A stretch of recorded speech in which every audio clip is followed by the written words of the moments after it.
Well, hey, webcast listeners. I'm just going to plow through and pretend like it hasn't been months since we did this. And we do have something special today. For the first time on the Amazing Spider webcast, we will have a guest. So I'm gonna phone him in right now. But hopefully he won't phone it in. You got it? Did you get that? Hey, buddy. Hey, buddy. Can you hear me?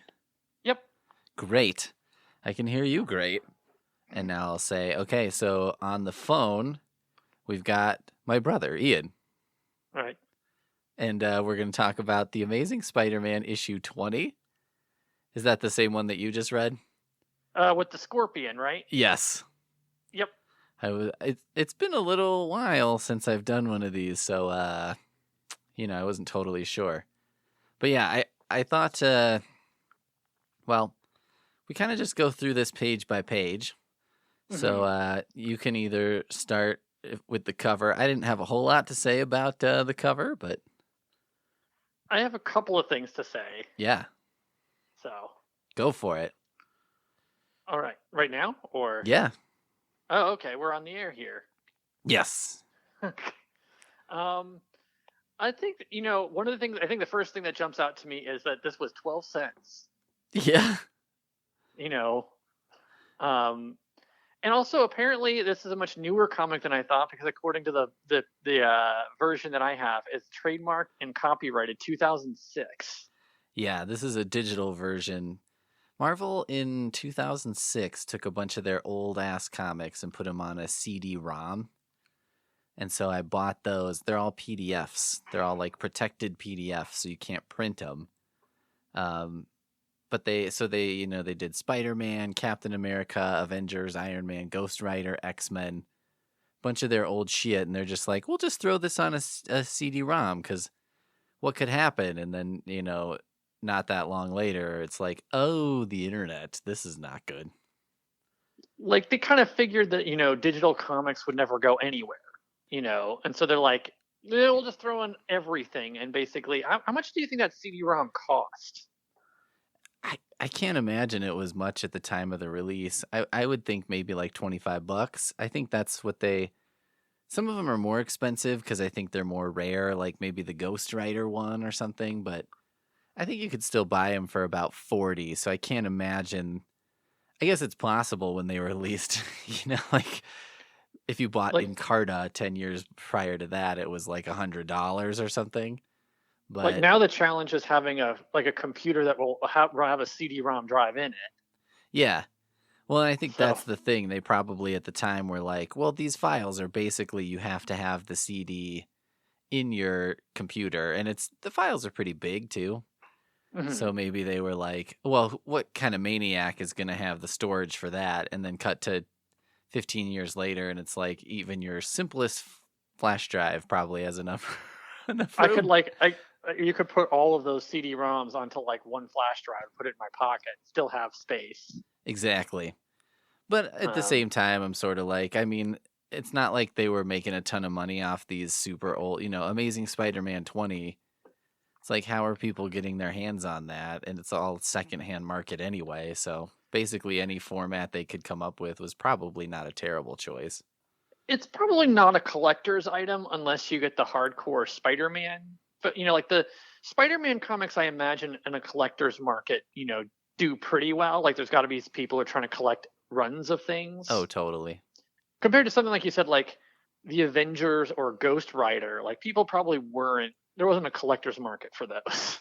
No, not so much. I mean, yeah, it's like I'm sure you can get a Ghost Rider #1 with a high grade, fairly inexpensive at this point. And then after #1, I would be amazed if they cost more than a couple bucks. But one thing I think is also worth pointing out, and this is probably the larger discussion because this is about the Scorpion. Mm-hmm. One of the things I like about his costume in this, or at least maybe this era, is it looks like a dude who just fashioned this costume himself. Yes. It looks like a bodysuit with, horizontal little black stripes and then boxer briefs. Like it does still have the sort of underwear over the pants strongman thing because it's a comic book. Yep. He doesn't quite have like the go-go boots. going, but he does have like really high boots. He's got, yeah, it's sort of in that realm, but not quite. That very standard Marvel uniform. Like one thing that's interesting about this era of Spider-Man is it does have, and spoiler alert, at the end, Spider-Man is sewing up his costume. Yeah. And it sort of seems weird to me that Spider-Man was such a good seamstress. Yeah. Like that's probably his amazing skill. It does make me wonder if there was a, a mandate, an internal mandate at the time, because they're like, I mean, the Spider-Man costume's pretty awesome. Like, we did a great job on this. Right. So we don't want to, let's not go crazy on the villains, because they kind of have shitty costumes for the most part. So it makes me wonder if they were like, look, you can't outshine the star here. Like, I think it's just, the villain of the week is always someone who's going to be like, we're going to be in one issue, so like we don't have to make the costume that good. That's just a kind of good toss point. it away. Yeah, if you have to do a new villain like every week, you're like, let's not. Steve Ditko's like, it's awfully easy for me to color in a all green. I don't know if green he did the colors. Stripes. He's like, Steve Ditko apparently was paid by the color. Well, if he's got to spend. If he's got to color in all this shit, he's probably like, listen. See, illustrated by Steve Ditko. It doesn't have a separate colorist, so I'm going to assume it was him. And so he's like, hey, you could do me a favor and make this guy one color. It also comes up in the letters section at the end, like how many books Steve Ditko was illustrating, like in a month. And so he's probably like, look, I gotta color in a bunch of things, so I don't really want too many colors in my villains. Yeah. Then meanwhile, like Stan Lee does this little cover box, or on the first page, it's like this is gonna be an amazing. What does it say? He's definitely a candidate for the Supervillains Hall of Fame, and Steve Ditko is like making the jack off motion, like, oh sure. Like Steve, Stan Lee's job was to hype everything up like it was the most amazing thing ever. Yeah. This one's going to stick for sure. This one's going to stick for sure. And like then Steve Ditko, you think that Stan Lee or someone at the Marvel, like Stan Lee would be writing it and imagining like the Scorpion looking amazing, and then he looks just kind of like, a pretty decent Halloween costume. And he's kind of pissed about it. He's like, you could have tried a little harder. He's like, Steve, baby. But then Steve's like, you think this is lazy? Wait till we get to the tarantula. Like, I have a hard time imagining what the more contemporary Scorpion costume looks like, but I don't know if there's more colors in it. Really, it's usually not super colorful. I think the thing with the modern ones is they try and give him some kind of better headgear. Like what he's wearing now basically just looks like a balaclava or something, with kind of a pig nose. Yeah, like, and they tried to have like they gave him some teeth. It looks like. Yeah. Well, I feel like they had to give him a mouth and eyes, so they're like, he has to be able to express. Like, we're fucking annoyed that Spider-Man really can't express that much, but the nose is a weird touch, because I'm like, well, it's not like a Scorpion has a signature nose. Yeah, like a Scorpion. I mean, part of it is I think they could cheat a lot with the Scorpion face, because like Scorpions, like if you ask somebody what a Scorpion's mouth looks like, you're like, well, it's kind of like is it like an ant? Yeah. I don't look I've never looked straight in because it's terrifying. Right. Like usually you don't see a scorpion from the angle of like its mouth. Yeah. But overall, like, I think this is this feels like, looking at some of the covers from the era, it feels very atypical in a way. Yeah. Weird New York City geography of where that sort of bends out into the ocean, but maybe that works. Yeah. Yeah, I think that, the backgrounds and stuff, you can see that, like, back in the day, they put a lot of work into that shit. So Steve Ditko was spending all of his time drawing cityscapes, and that's why he didn't have time to give the Scorpion too many colors. Exactly.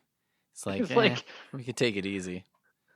Well, he's like, I have to draw, like, 5 piers here, in a sense of, like, an industrial and a commercial center of New York. Well, and then you look at the Spider-Man costume, and he's like, oh, God, the less he could be wearing the costume, the better. He probably, I don't know if he was still illustrating, but I think there's probably a lot of the illustrators loved the black costume era of Spider-Man. Yeah.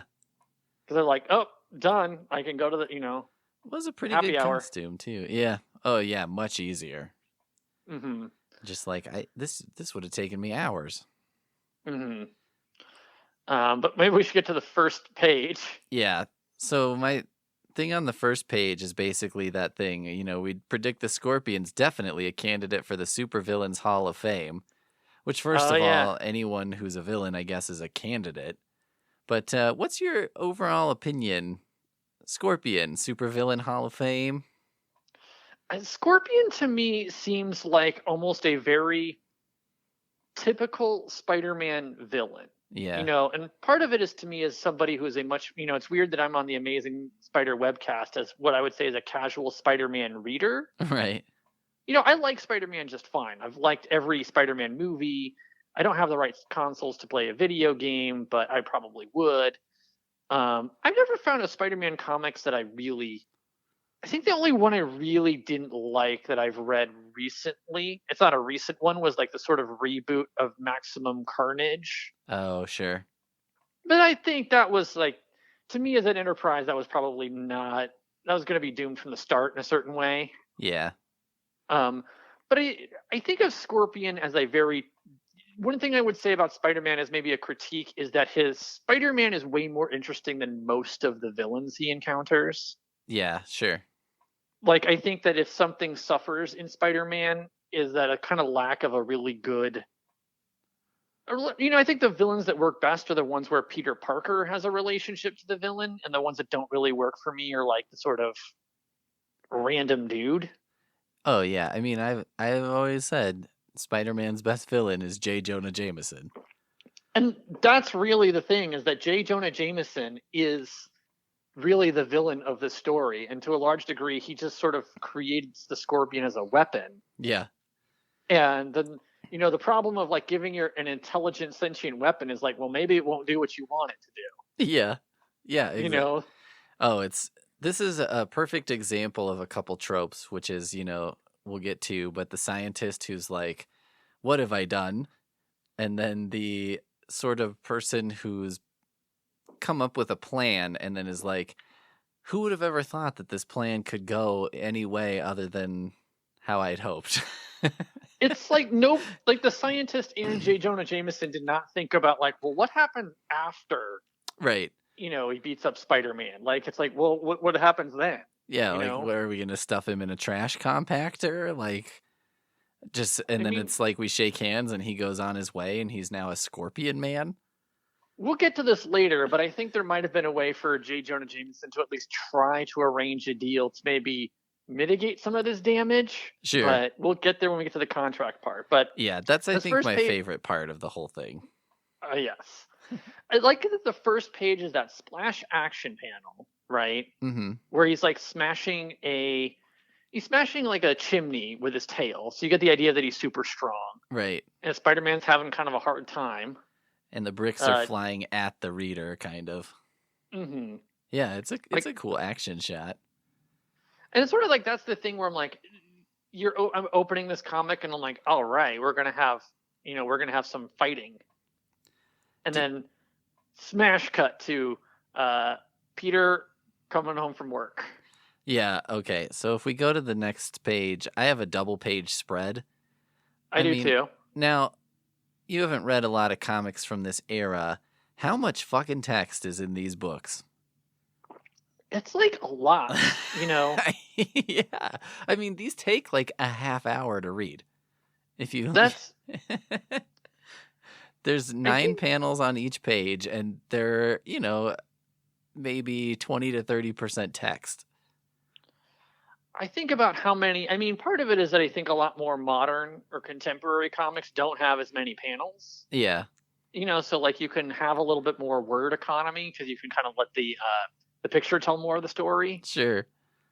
Of what's going on. Like, Peter's leaving work and there's a sort of skulking dude behind him. Like, you could probably have told this like in one panel, right? Maybe 2. Yes. In a more contemporary comic, but this is like a 3-panel thing. So Peter Parker's leaving work. Yeah. And his spider sense is going off. Yep. Because somebody is following him. Yeah. Right. Now, has the previous comics really gotten into like how sensitive the spider sense is? At this era of Spider-Man, you can tell they're still figuring it out.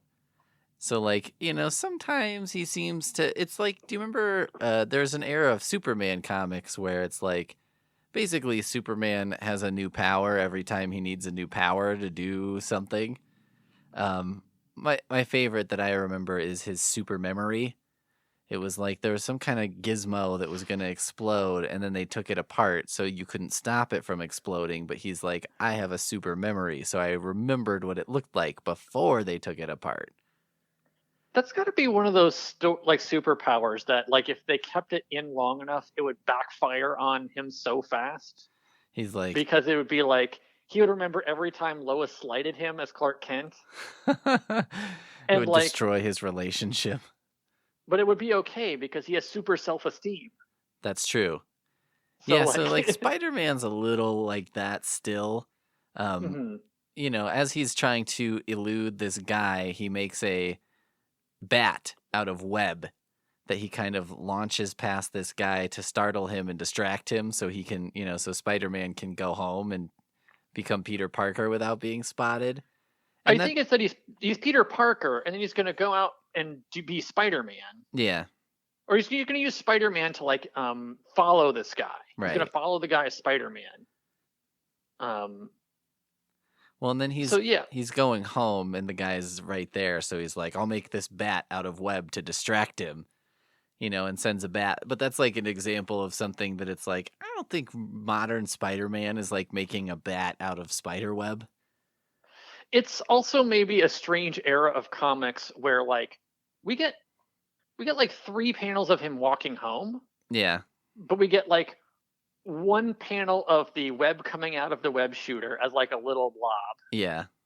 and then it turns into a bat. Yeah. It's a blob, a tiny blob, and then we have a fully formed, pretty good looking bat flying Like through the air. I kind of, I think a more contemporary version would probably have him like folding it into a bat or like into a plane or something. Yeah, something. Or, he would just do something less crazy. I mean, how am I going to distract this guy? He'd be like, I don't know. I'll just fucking swing around a city block. He's not going to be able to follow me. And then I'll go home. I mean, it seems also kind of like maybe the guy, they also could have just moved on with the story a little bit to be like, this guy was following me. And then, he goes away. Yeah. Like he just goes home instead of having this weird contrivance of the bat. Exactly. Yep. But then we get him jumping in the window after he distracts the man who's following him. Mm-hmm. And he's got to hide from Aunt May while he's still wearing his gloves. Yeah, he's still got his glove on, so he's got his hand behind his back so she doesn't He's find got out his secret. he's got one hand with the glove on, and then like it looks like his other hand is in front of him, so he had enough time to take off one glove. Yeah, but So, there's no time to take off another glove. mhm.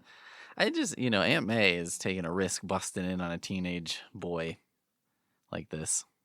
Like, is he still a teenager? I guess he's still a teenager at this point. I guess he'd be 19 or 20.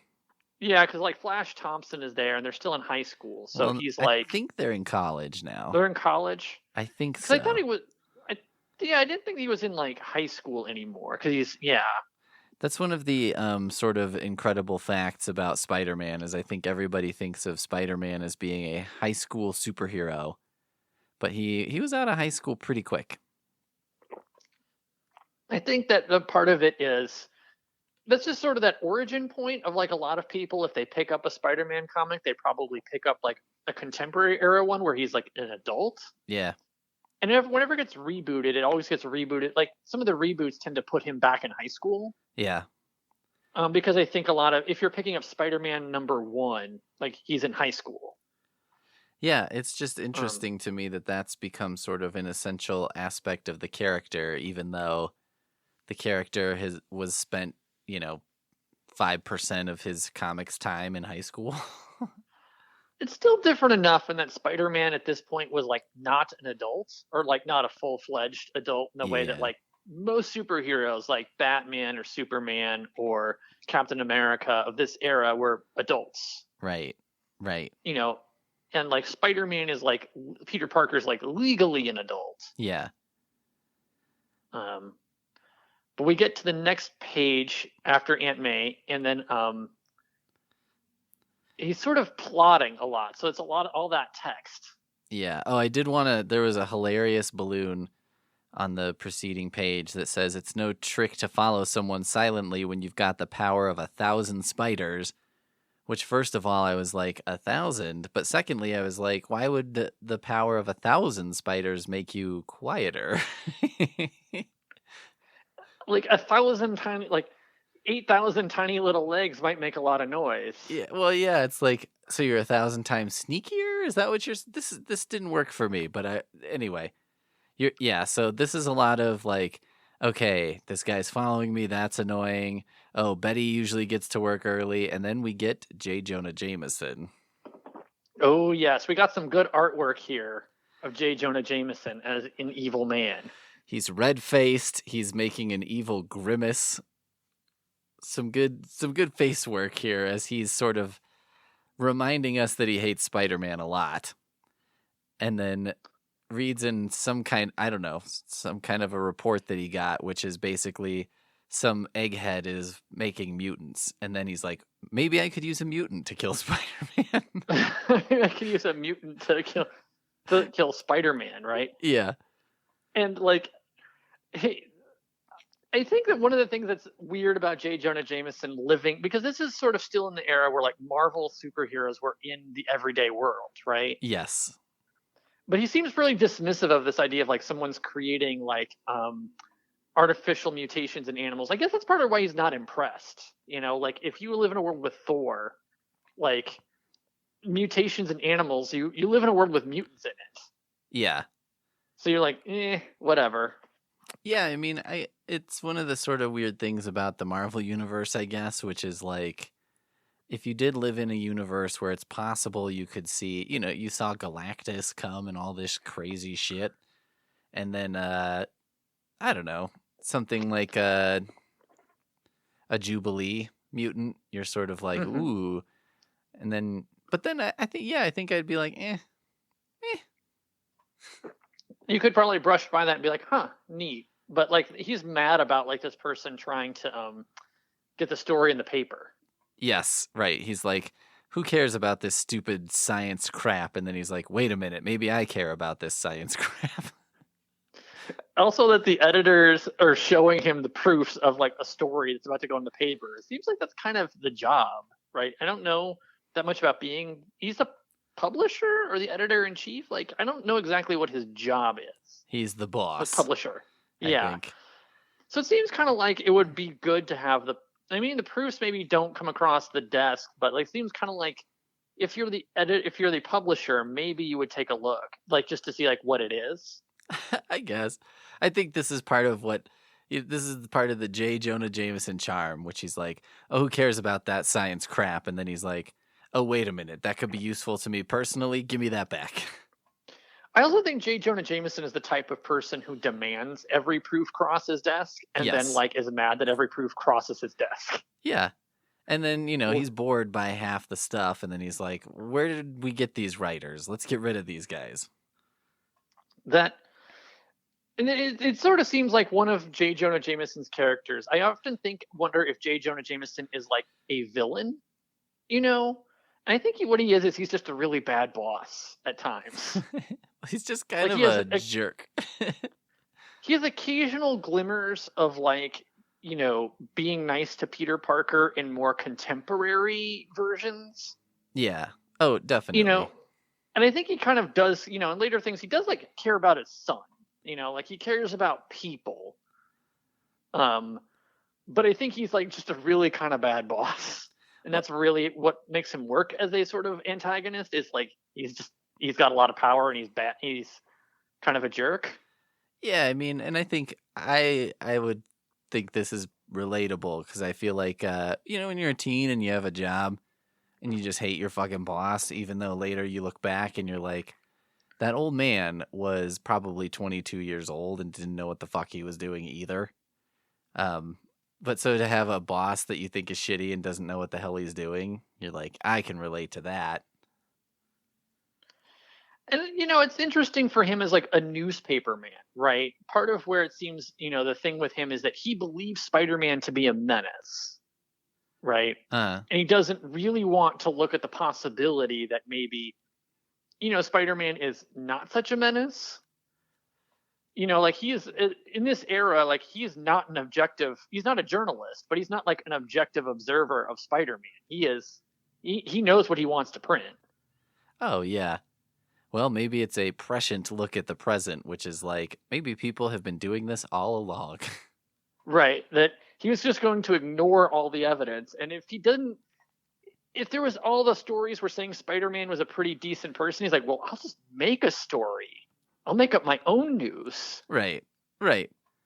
Well, if there's no actual story that proves this, I will make one. I will create one. And that's what he's going to do with this artificial mutation. Yes. Okay, so then we have Mac Gargan, green suit, purple. What do you call that kind of hat? It's not like a fedora, but like a straw hat.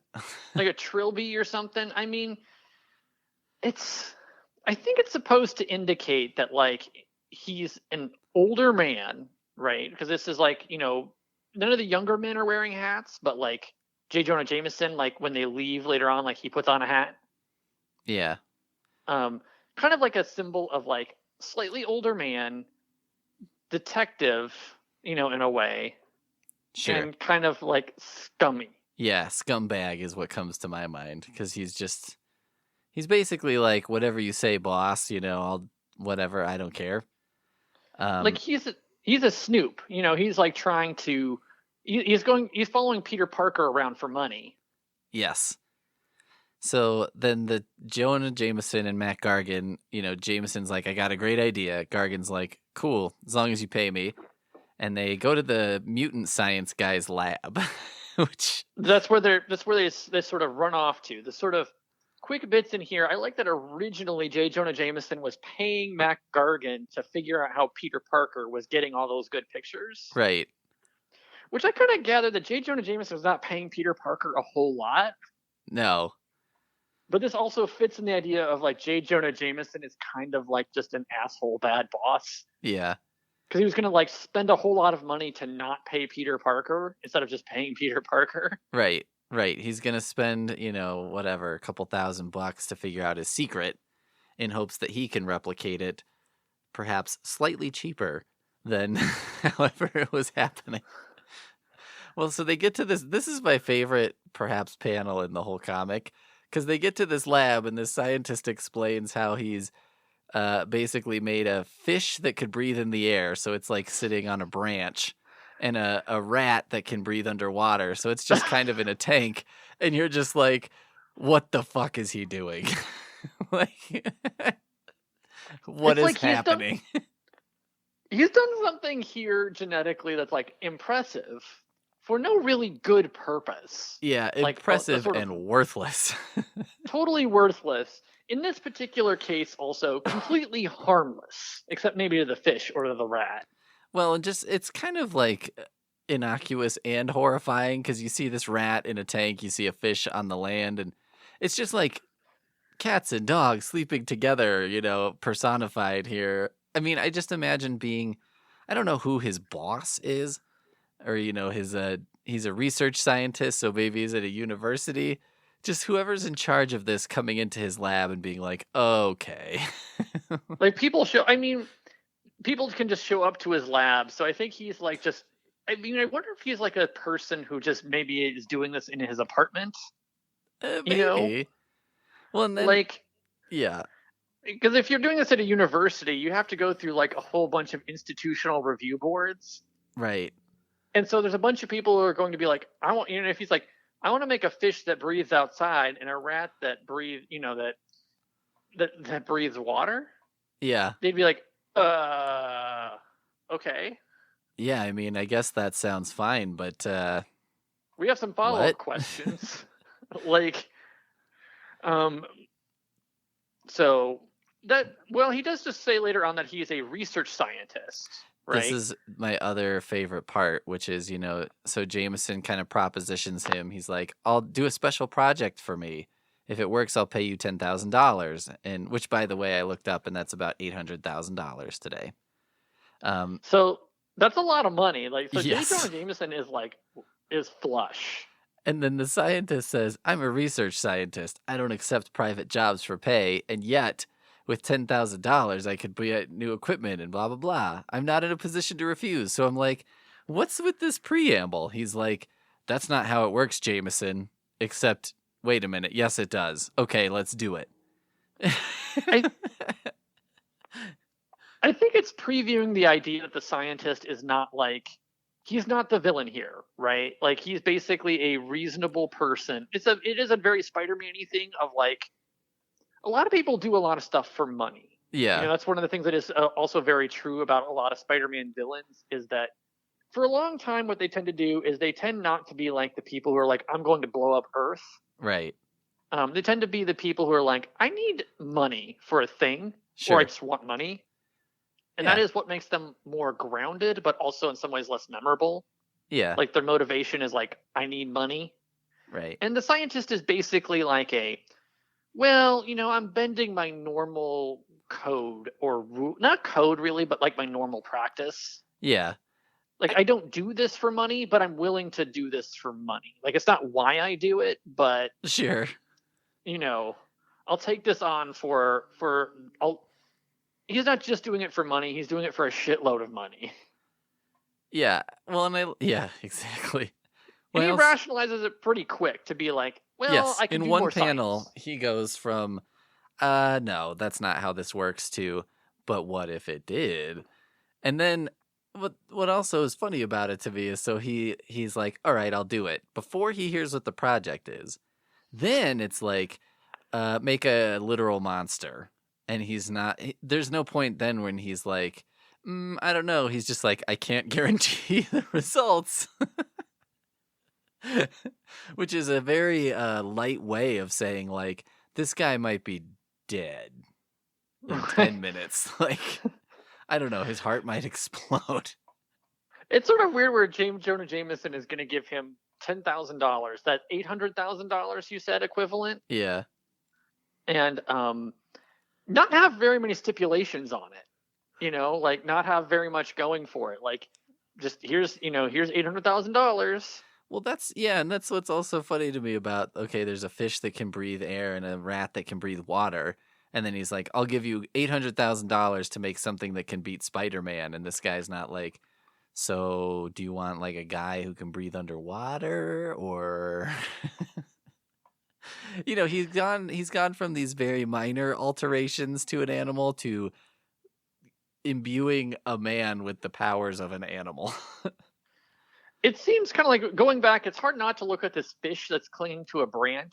Like one of the things that's weird is like if the fish is out of the water, like it's not dying, but it's probably like as freaked out as a fish can be. Yeah. Because it has this profound sense of like, I'm not supposed to be here. Well, also its body is completely useless out of the water. I mean, right. it can survive, but like, what's it going to do?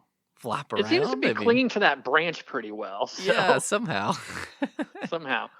But we go to this guy, and he's basically what he made is he's made some kind of what looks like he's got like a pint. Oh, yeah, Scorpion's drinking a pint glass of serum. Yeah, he's got a serum. Then he holds things that make something go through some kind of electricity or something. A gizmo. He holds on to a gizmo. I think what it looks like is he's trying to like lift something, right? Or he's pushing something. I don't really know what he's doing. Like he's being zapped with something. Yeah, I think he's just getting zapped. He's holding like 2 bars. And then he looks like he's on the PEC deck, and he's holding 2 bars, and they're shooting power into him. Yeah, so it's kind of unclear exactly what they're testing here. They're testing him with the science. Yeah, they're doing science on him. And then they build the Scorpion mechanical tail. Yeah, which also, this is a classic Marvel thing. If you're a scientist who knows how to do genetic engineering, let's say, you also know how to make a mind control limb out of robotics. you can make like a working mind control. Yeah, like you can make a robotic tail, Yeah. right? That responds to people's thoughts. Yeah, because in the Marvel universe, if you know science, you know all of science. Also, the kind of thing that it responds to a part of the brain that doesn't actually exist. Like, I don't have a part of my brain that controls a tail. Well, you're not a scorpion man. Sure. So I guess that must be what is altered in the brain is like you'd have a thing to control the tail. Exactly. Like Dr. Octopus. Right. Some kind of mind meld. There's a lot of Spider-Man villains that seem to have like a really strong relationship to whatever device they built. Like the tail here, Doc Ock's arms, the Goblin glider, The vulture suit. the Vulture Lest we suit. forget the wonderful Stilt Man. It was still yes. That seems to be another theme in Spider-Man villains is like a strong relationship to some type of technology, either built by a scientist or just built by like a dude in a basement. Yes. Right. Yeah, Tinkerer.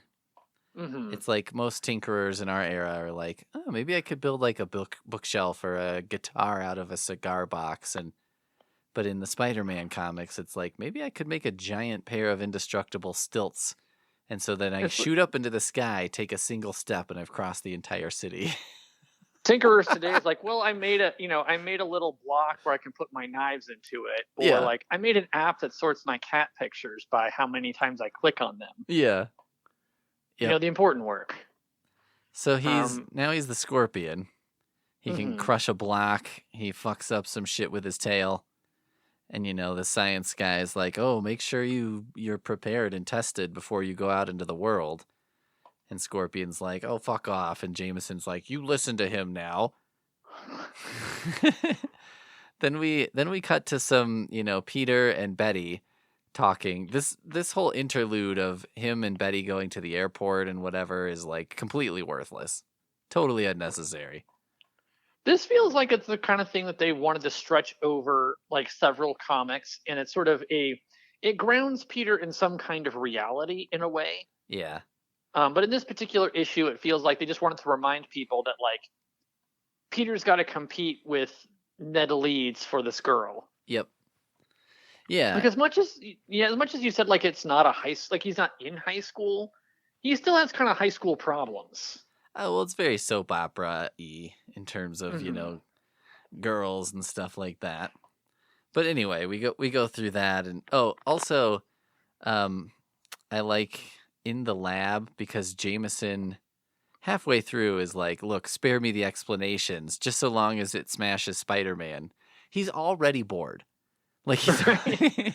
he made a Scorpion Man, and he's already like, look, Egghead, I don't care about this shit. Like, just as long as it works. You don't have to give me the dog and pony show here." It's a little bit of it's rare textual restraint from Stan Lee because he's like, I don't want to have to explain how it works. Yeah. So then Spider-Man swings over to Jameson's office to kind of figure out what's going on with Matt Gargan. And then they have a worthless dialogue. And then he runs into the Scorpion. And it's fighting time. Yep. There's a bunch of punching and fighting. Now, this also follows the formula of these early Spider-Man books, which is that they basically introduce the villain. They have a fight where Spider-Man's defeated. Then they have a later fight where Spider-Man figures out a way to win. Right. So this definitely follows that to a T. And what's great about it, though, is J. Jonah Jameson gets to watch this. Now, part of what cracks me up in this fight is, so Spider-Man, of course, webs up the Scorpion. And then the Scorpion says, "I just remembered something, Webhead. Scorpions have powerful pincers, which they use, or pincers, which they use at will. And since I have a Scorpion's powers..." And then he basically makes his fingers like little scissors and cuts the webbing. And I'm like, wait a minute. It doesn't Spider-Man has spider powers, but he doesn't have like every spider ability. it's sort of like, well, I mean, he does have the stealth of 1,000 spiders, But he doesn't lay eggs or something. I mean, I mean, it's sort of weird because like it's not as if it makes his hands, well, maybe it makes his hands sharp. That's maybe the idea that they're going for here. I guess, but Um, it's just weird. He's like, I just remembered that this happens, but as also a one scorp. does when you turn into a scorpion man. Now, living in Arizona, I've actually encountered scorpions before, Uh-huh. and their pincers aren't actually sharp. Are they like a lobster claw, like a Yeah, crushing? like they're more like for crushing and grabbing than they are for like snipping, like scissors. Well, that's kind of what I would have thought, I guess. I mean, I'm not Like, an expert, but like the idea is like the scorpion would hold something so it can sting it with its tail, you yeah, know, right. or like it uses the sort of, you know, it uses those to sort of grapple rather than like to try to, cut. Yes. Because like imagine you're trying to eat something and you just like pick it up and it just cuts in half in your hands. Right, your Edward Scissorhands, basically. Right. But I think in these this is where the sort of 2 pages at a time layout actually works really well because you need J. Jonah Jameson watching the fight to get the emotional sense of what's going on. Yes. Yeah, the 2-page spread here is kind of amazing because in the first one, he's like making fists like, go get him. Then in the Hmm. next one, he looks concerned. And in the last one, he looks like he's got a big shit eating grin going on. And you're like, okay, I can kind of see how the fight's going based on his reaction to it. And he's like, I mean, so he spent. You said $800,000, so he spent like $1.6 million on this scheme, Yeah.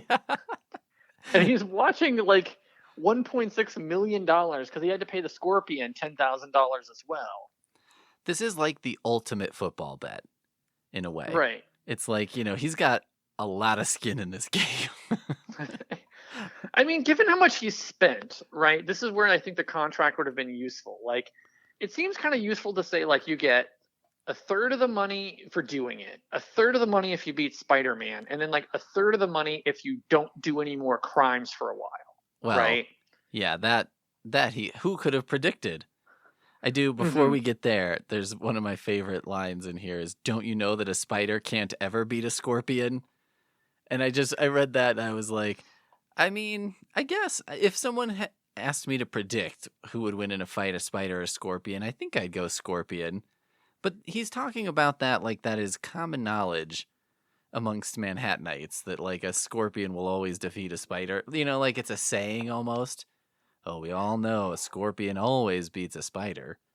I try to think because Arizona is a place where a scorpion and a spider of some kind would encounter each other. Yeah.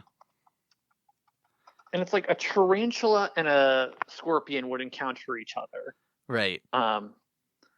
So I think a scorpion would usually win. Right. Um, but that's not something that would happen very much in Manhattan, just because there's not very many scorpions there. Well, nor would it, in this era, it's not like something everyone's like, oh, I saw on YouTube or something, right? I mean, unless you saw one documentary, this is not common knowledge. This is not like, the spider traps the fly or something like that. I think it's also the kind of thing, on the other hand, you could just say in a comic and no one would fact check you on it. Yeah, of course. Like no one would fact check you on it. So it may be, on the other hand, like maybe Stan Lee didn't know that either. Yeah, and he's just like, well, if you say it confidently enough, everyone will go with you. Mm-hmm. So then we cut back to the scientist who's like, oh shit, it turns out the scorpion's more powerful than I thought. Oh shit, as he gets more powerful, he becomes more like a scorpion. Oh shit, I need to throw this bottle of potion at him and turn him away from being the scorpion immediately, and goes running out of the lab with a giant flask full of goo. This is the only set of panels where I was a little confused Uh, because, like, he's got some weird.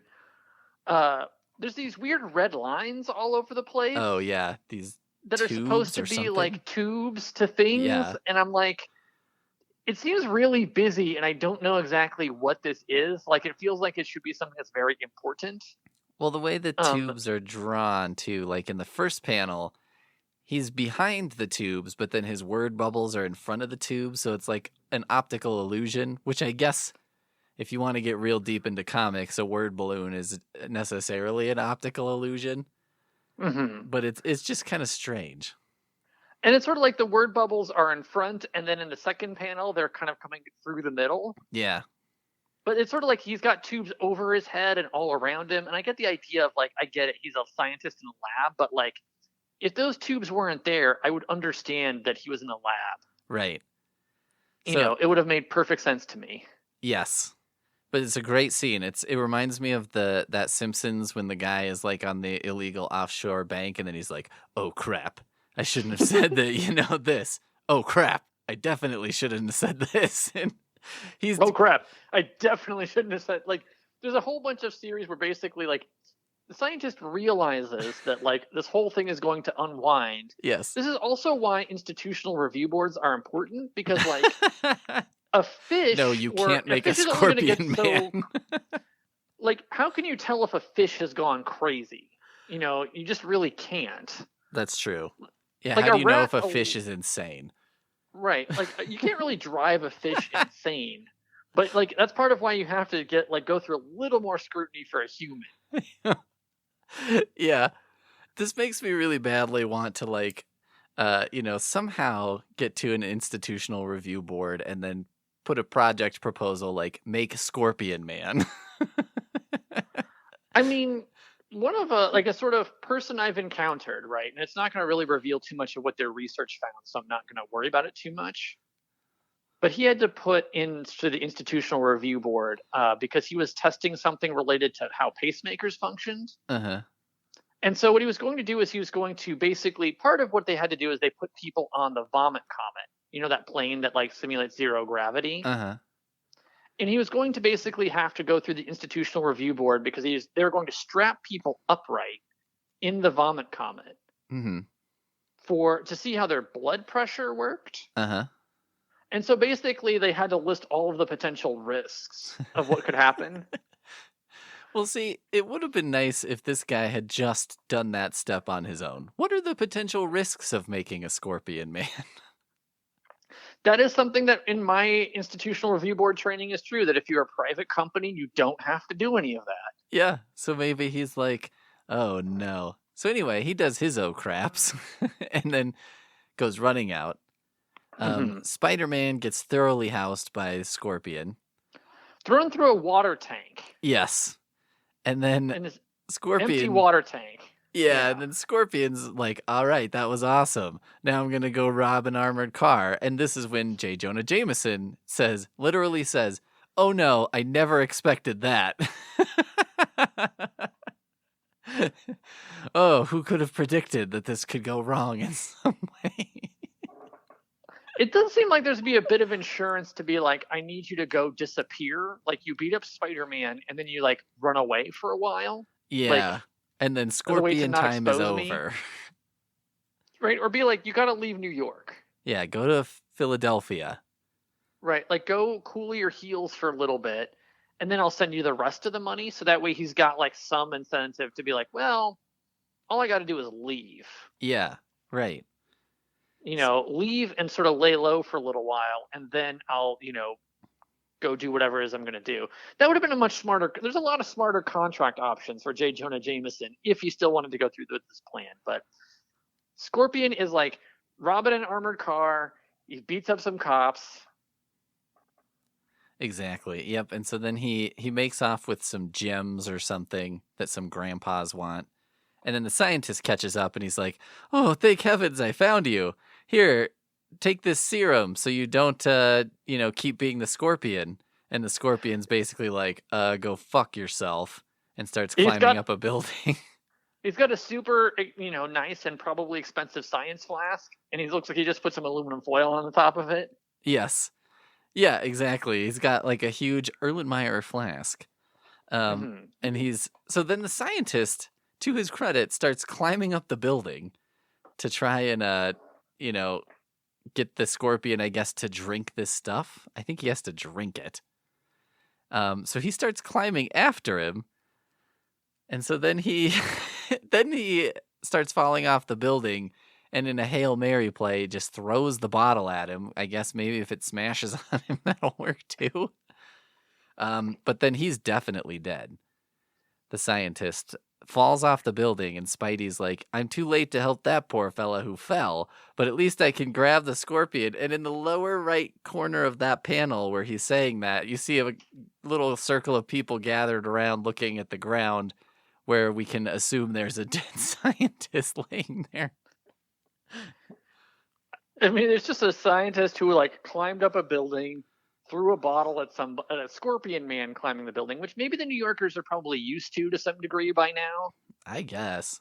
And like, it's Tuesday. This is a thing that happens in the Marvel or the Marvel comic book, New York. I just feel like, okay, I see a guy do that, fall off, hit the ground. When we're all standing around, how close? I mean, give him a little berth, right? You don't have to be right up next to the dead body. I mean, depending on the version, I'm not exactly sure what a dead body would look like, if it fell 30 feet, but there also might be some splatter. Yeah. Like maybe you don't want to stand in the splatter. Yes. So then Scorpion has basically gone crazy, and now he's gone full Scorpion. Mm-hmm. And then we get J. Jonah Jameson's oh craps, because he's like, the Scorpion robbed a jewelry store? The police are combing the city looking for him?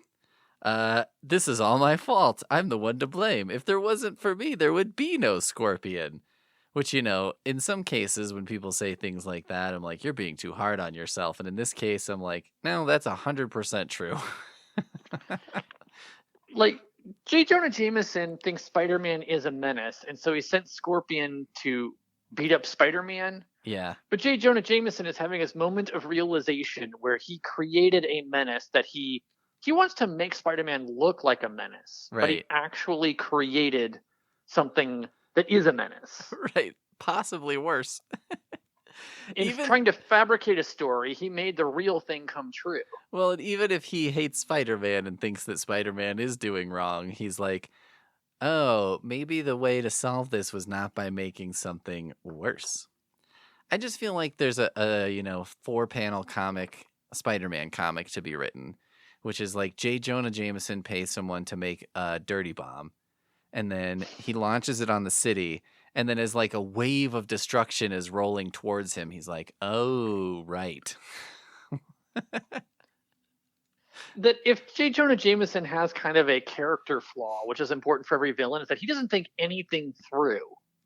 Yeah, he needs to do the comic book villain thing, which is, okay, you make the Scorpion, but then you tell the doctor, you slip him an extra $5,000 and be like, put a bomb in his brain. I mean, it does seem maybe like J. Jonah Jameson's like long-term planning is very focused on like putting out a newspaper every day. Yeah. And like he only has to think like at 24 hours at a time. That's in a true. way. And and so like long-term thinking is just not what he does. He doesn't really care about like what's happening, 3 or 4 days from now. He's got like, I got to put out this paper today. Yeah. Maybe that's true. Maybe that's like sort of how the comics work, where it's like a one shot and then we're done. So then basically it's like the comics have the same sort of feel to them, right? Where it's like, there's no tomorrow. So let's make a Scorpion Man. And if someone said, what are you going to do with the Scorpion Man tomorrow? He'd be like, oh, God. What if J. Jonah Jameson is basically every comics publisher? Like these are all shots at their boss. And they're just like, look, I'm doing whatever I can to desperately finish this in time. Right. But then they're like, no, you're unleashing a monster. Now we have all this like Clone Saga shit to deal with. We have all these continuity problems. It's like, look, maybe if you let me like plan this out a little bit more. Yeah. If I wasn't drawing 5 or 6 books at a time, I could have more than 2 colors. Exactly. So then the Scorpion and Spider-Man fight in the Daily Bugle office where Betty is, and she's wearing her Santa outfit, it looks like. She's got a red dress with white frillies around it. I think Steve Ditko, looking at his art, like he's a great artist. Mm-hmm. But I think one of the things he struggled with a little bit was trying to make interesting women's fashion that didn't look crazy. Well, I feel like go ahead. Yeah, no, that was it. Well, I think all of his fashions are, weird. I mean, like Flash Thompson's wearing like a turtleneck and purple pants. Peter Parker, I don't even know what he's dressed like. J. Jonah Jameson suits are crazy. I wonder if it's the era of clothing. Now, I'm going to go weird for a second here. In this third panel, where you Okay. see J. Jonah Jameson's back against the wall, Yes. can you see his dick? It sure looks like it. I mean, The way his pants are drawn with very careful shading and like creases. And it there's just like a looks like blank spot in the middle, like a different color. It looks like his pants are tinted. it looks like I don't know exactly what's happening here. Like the fly of his pants are missing. Yeah, because in the next panel, there's like a fly. And so it kind of makes sense. It's almost like maybe that was a detail that got left out. And then you're It like, was like oh my God. they were trying to. Steve Ditko was trying to avoid drawing attention to J. Jonah Jameson's dick, and then he wound up making it look like J. Jonah Jameson has a fear erection going on. Or maybe it did have the fly in there and it really looked like a dick. Like, and they were like, you can't draw this in here. This looks like the outline of his dick. Because it's sort of there like in if the you previous and following panel. His fly is drawn in. But in that right. one, it almost just looks like it was erased. The editor had to like. There's like a little note, like there's a circle and a note with it just said no. Yeah, just like, we do not draw dicks in Marvel Comics. If you take out the Scorpion's thought bubble, it becomes slash fic almost immediately. I just don't. Let's see. What are you doing here? What do you want? Yeah. Yep. That's all you have to do. Yeah. What are you doing here? What do you want? Scorpion says, can't you guess? And J. Jonah Jameson has a massive fear boner. Boy, So I mean, yeah, boy. And Spider-Man jumps in to interrupt this. Yeah. Yeah, so it's kind of like a tease. Oh, when are they going to get together without that menace Spider-Man interrupting them? Their passion. Spider-Man cockblocker.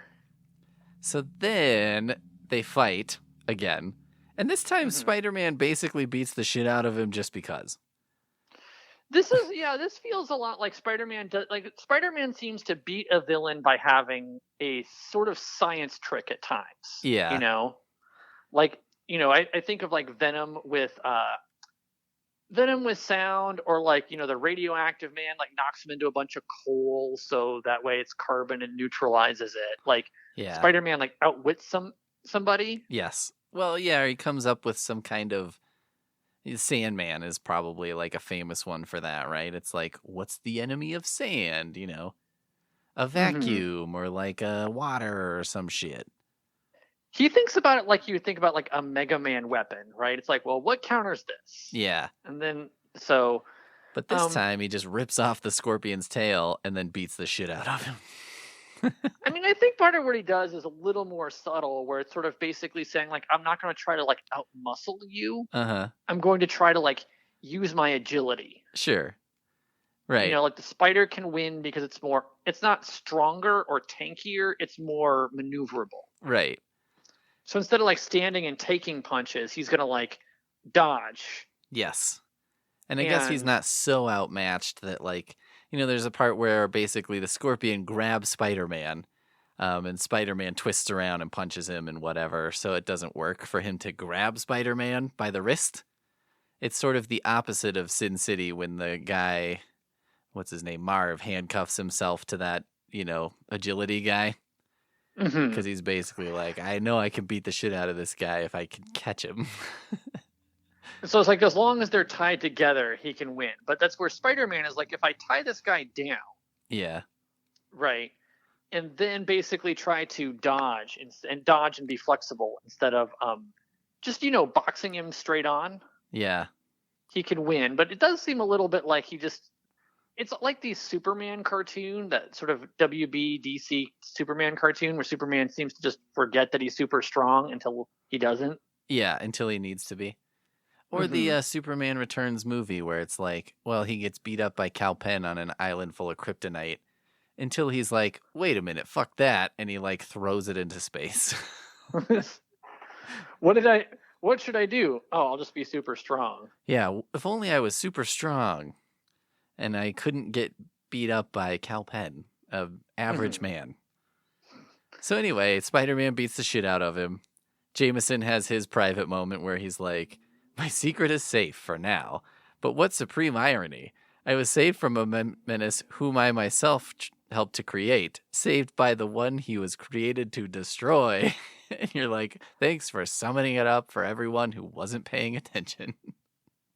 This is that is also the kind of thing in a more contemporary comic they wouldn't fill in all those blanks and like expect the reader to just figure that out. Yeah, I mean, I feel like there's plenty of clues along the way. You know what I mean? Like, I think there's plenty of. They would have just shown him looking like thoughtful and regretful instead of saying, like, wow, I really fucked up. And how ironic, I was saved by the very person I was trying to destroy. And you're like, I think I got it. We could have cut before that. Maybe there's sort of some weird Marvel deal where like Steve Ditko was paid by, like he had to pay for his own colors. Stan Lee was paid by the word. Yeah. Oh, it seems like it. It seems like they got paid by the word up until the 80s or something like that. Because holy shit. So then Peter Parker goes back to school. And he's like, I guess that's where his clothes were. So he changes back into his Peter Parker clothes. But he got his ass kicked. And so then Flash Thompson's giving him shit. And he's like, all right, Flash Thompson, let's fucking fight. And Flash is like, I'm not going to fight you when you're already all fucked up. Like, then I'll beat you. And, but you'll just say, I was already beat up. So that's why I lost.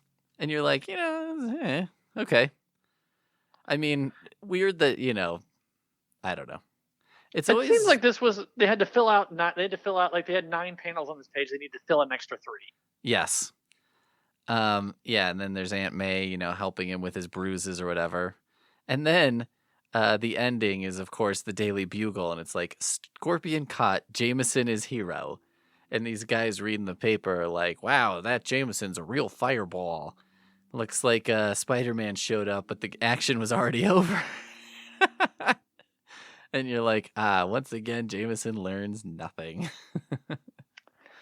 In some ways, like Jameson got his ass pulled out of a bad situation by Spider-Man. Yeah, you're right. He learned nothing. Yes. Like he saw the evidence. If there's almost a 2020 moment of J. Jonah Jameson, is he saw the evidence in front of him and decided, I don't really believe this. Yeah. Here's the more modern version, maybe the more thoughtful version. You see this headline and whatever, and someone who works at the Bugle is like, wow, I didn't know you had it in you. And he's like, yeah, well, whatever. And then they leave, and he's there alone for the night, just looking out the window, knowing he's a fraud. Right. And that's how you do it, instead of, whatever.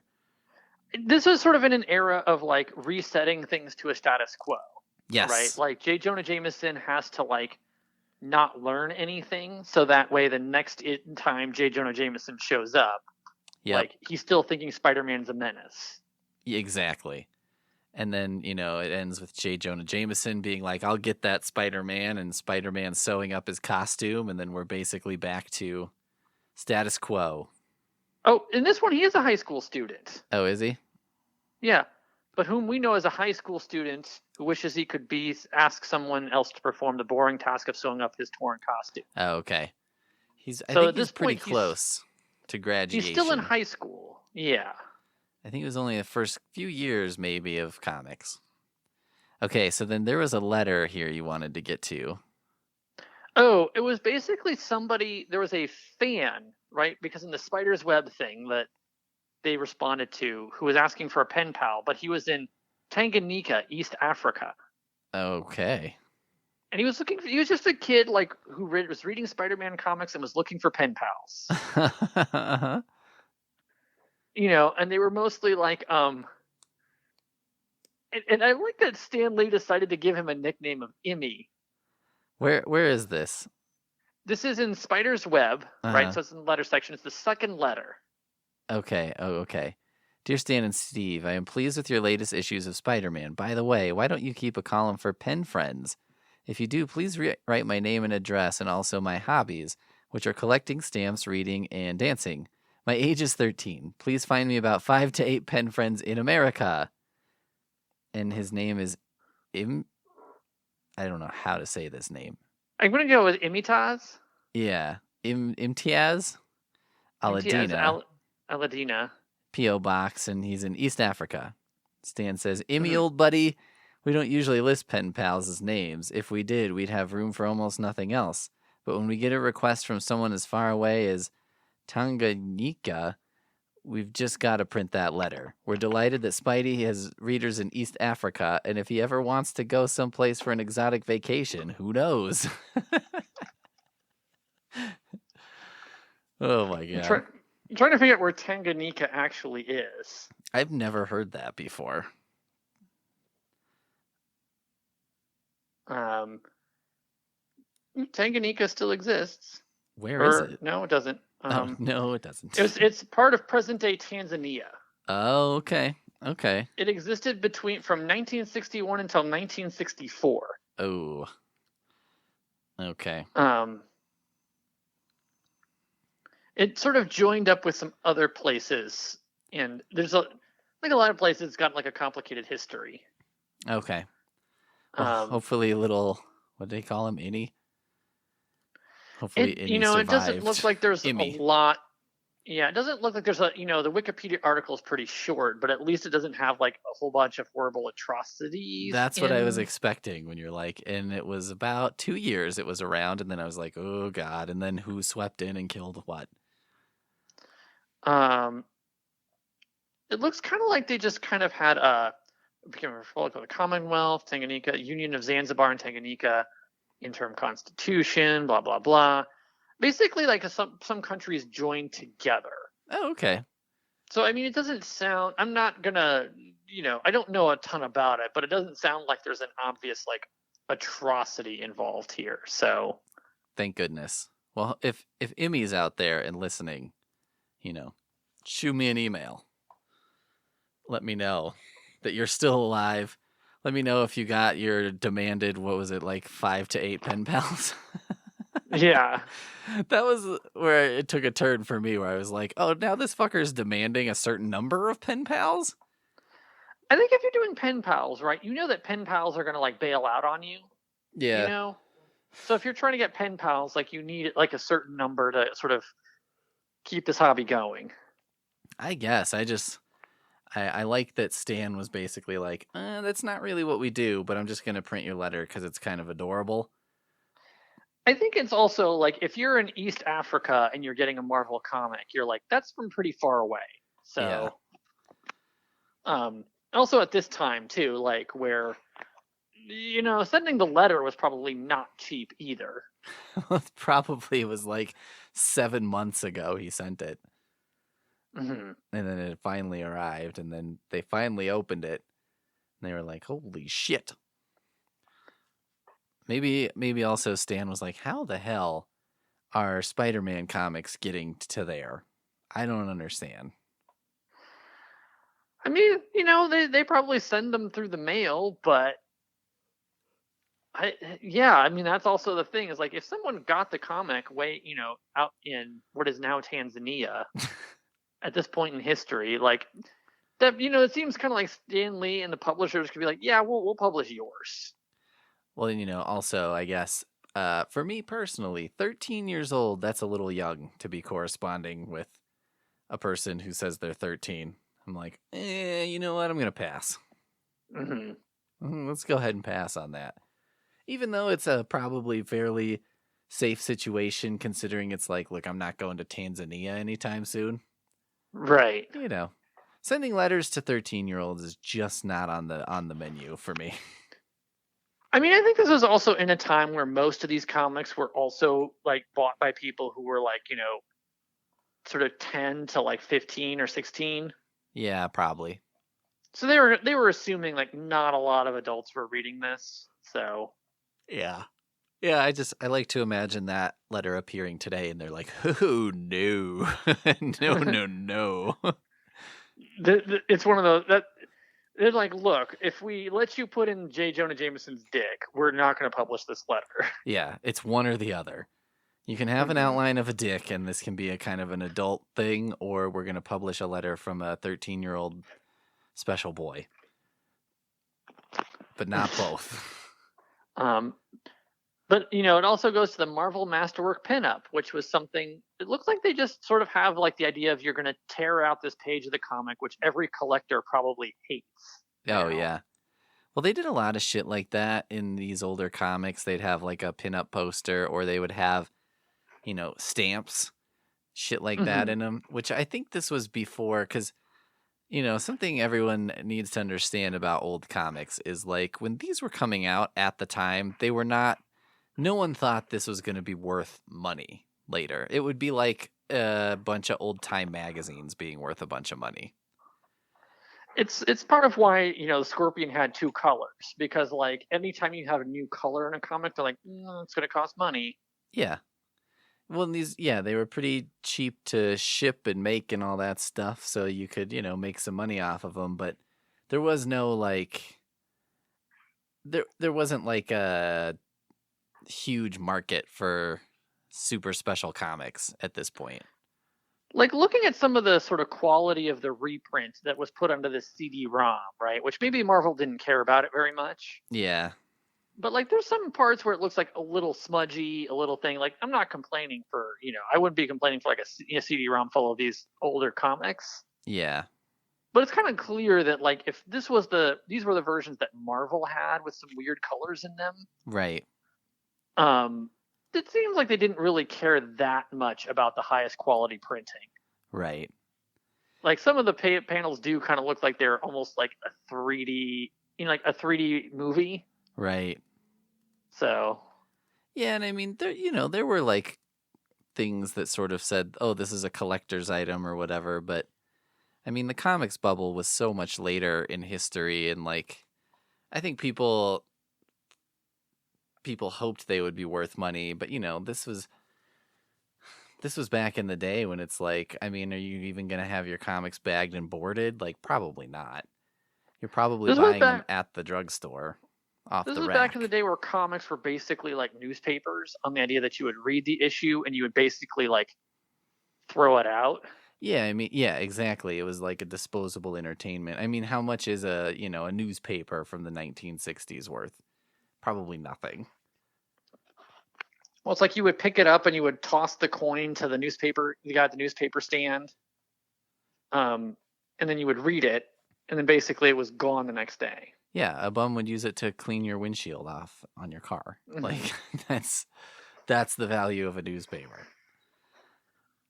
Well, I But think go ahead. I was like, yeah, I think we did it. I think we got issue 20 out of there. So now we I can got to move get on to the back fun to of issue 21. yeah. Do you have any final thoughts about the Scorpion or Amazing Spider-Man issue 20? Oh, maybe a question, because you've been reading through more of these. Like, where would you put the Scorpion in the pantheon of the villains that have been introduced so far? Well, let's see. I mean, we've got Dr. Octopus. Hmm. Trying to remember who we've got so far. We've had, I think, Dr. Octopus. I believe we've had the Vulture. I think we've had the Sandman. I think we had the Lizard. Pretty low.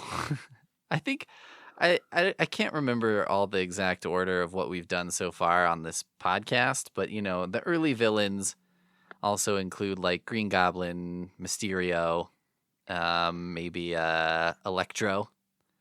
I think like those were all like, when I think about like the Green Goblin or Mysterio, those were villains that became more interesting, like sort of in later drafts. Like they weren't that great to start out, but they became more interesting later.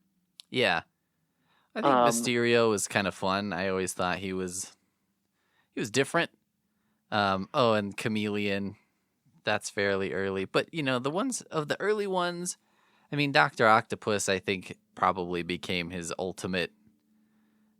Green Goblin was intended to be his like number one nemesis, but I think Doctor Octopus really ended up being that. Um, but I don't know. I'm a fan of the Sandman. I know that not everybody's into that, but I have a love for some of the B-listers, like maybe Sandman or the Absorbing Man or whatever. But the Scorpion doesn't do a lot for me. I think his tail looks kind of penisy. I think basically when you're like, well, he's Spider-Man, but he's got a tail. Eh, I think that part of what makes him interesting as a villain is that he is very tied into Spider-Man's life, like Peter Parker's life, uh-huh.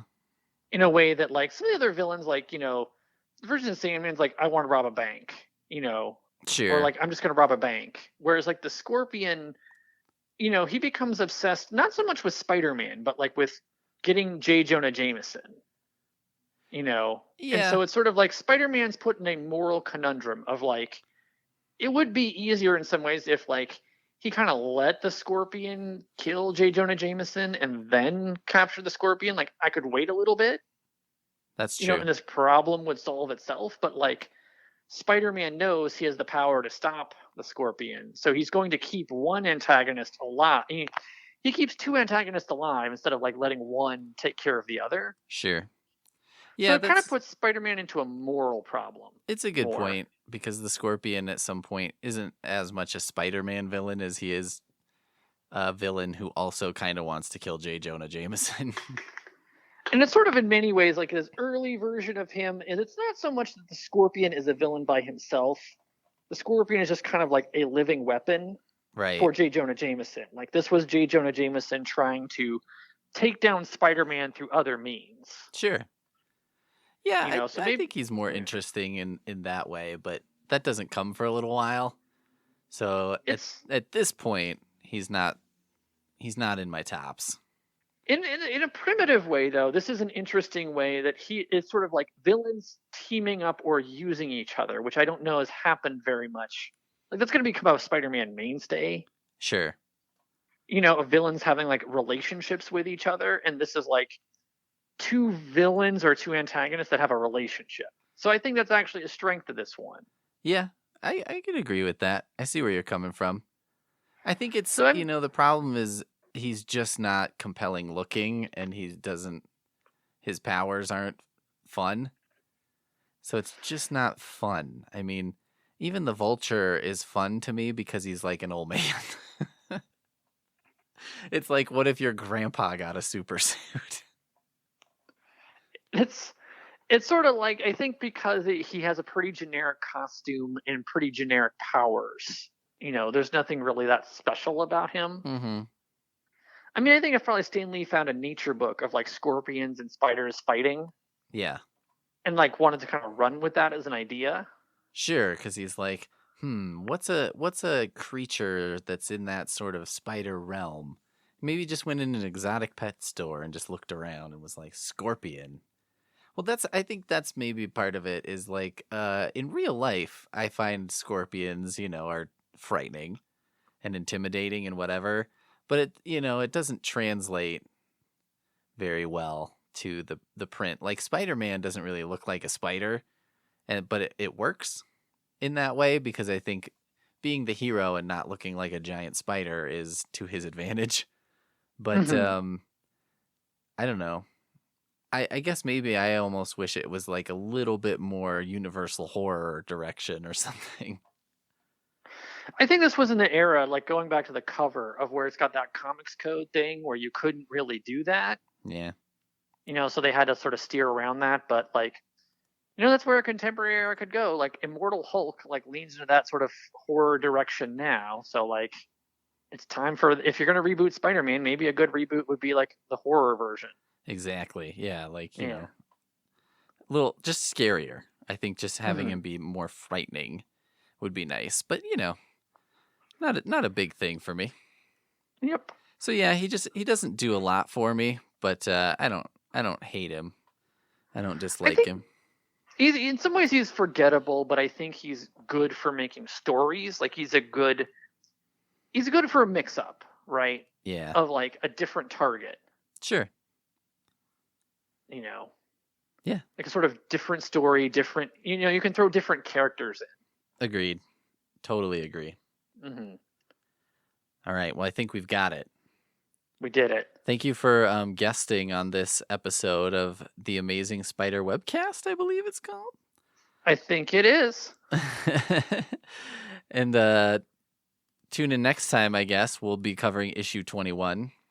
I will be. Maybe guessed. I don't know. I guess we'll see. We'll see you fuckers in like 8 months. Whenever you get around to it. Exactly. All right. We'll see you next time. See you next time.